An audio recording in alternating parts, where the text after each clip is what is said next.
In the beginning, there was nothing. There was nothing to bring to light constant, never-ending wars. Mothers crying beside their little children dying slowly of disease couldn't be heard. There were no wars, no mothers, no children, no disease. Above and beyond the nothingness was only God. God was everything there was. The Lord has decided to create the vast universe with its cosmic curiosities, the earth with its variety of animal and plant. All of this was acted into existence, all of this for the glory of the Lord. Man wandered through this tiny speck of the world. Their life was simple as their understanding and ability were limited. They built houses, gathered food, cared for their families. Their lot was not carefree though.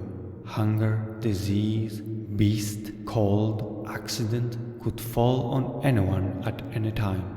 But whether microbes, wild beasts, or bad luck don't have bad intentions or any ability to conceive of the effects on people.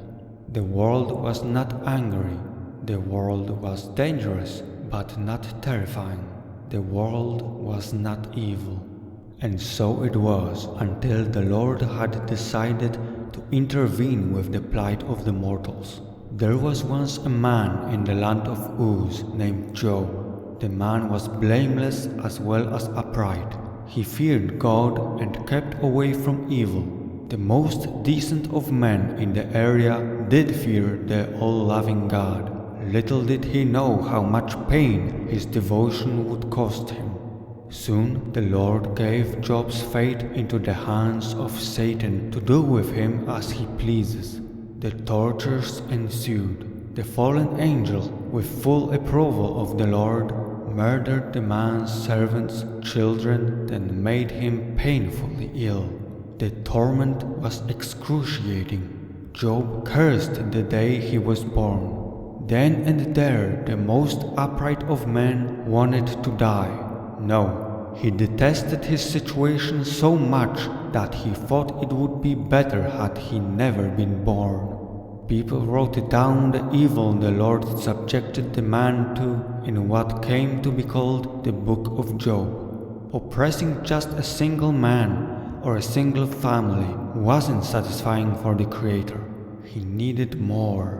There was a time when people lived freely and multiplied. That was a perfect time to strike.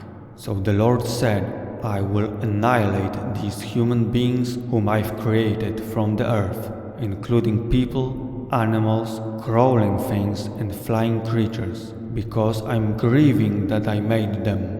The all-loving set out to drown in a violent flood every man, woman, child, no matter whether they did any evil to their neighbor or were decent.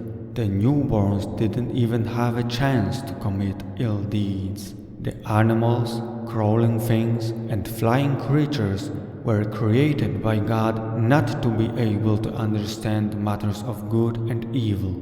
All of them were meant to be blotted out, except for Noah and his family, and 2 of each species of everything that breathes. They were to be spared.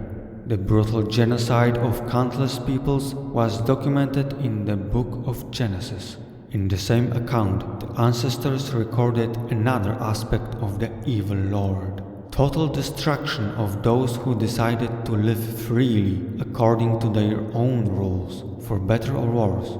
Then the Lord rained sulfur and fire out of the sky from the Lord on Sodom and Gomorrah, overthrowing those cities, all of the plain, and everyone who lived in the cities. He also destroyed the plants that grew out of the ground.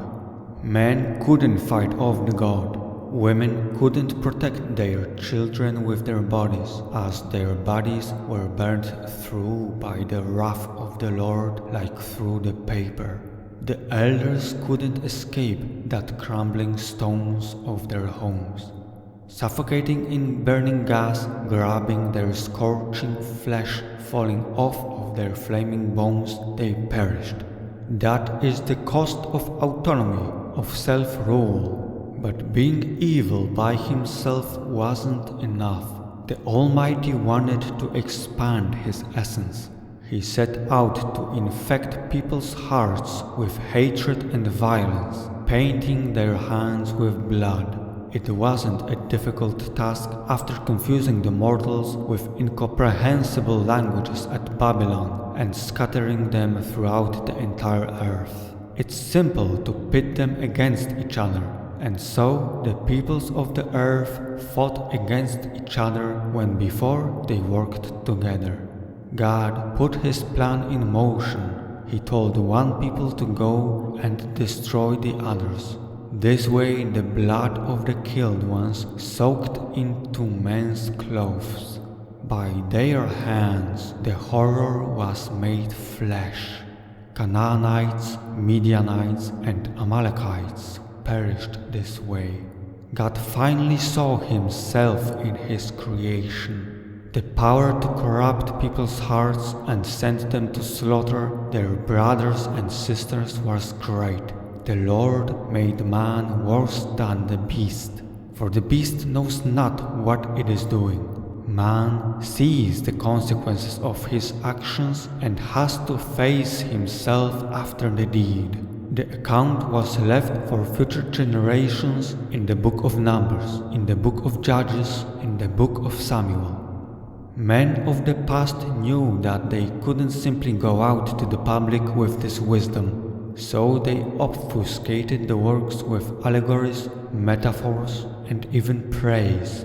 They had to make themselves naive and stupid in the eyes of the Creator. The books survived to this day. Now, time has come for the people of today to understand the secret message hidden in the Scripture. Time has come for man to say, "No more. The playthings are done with this game." Time has come to end the reign of the evil Lord.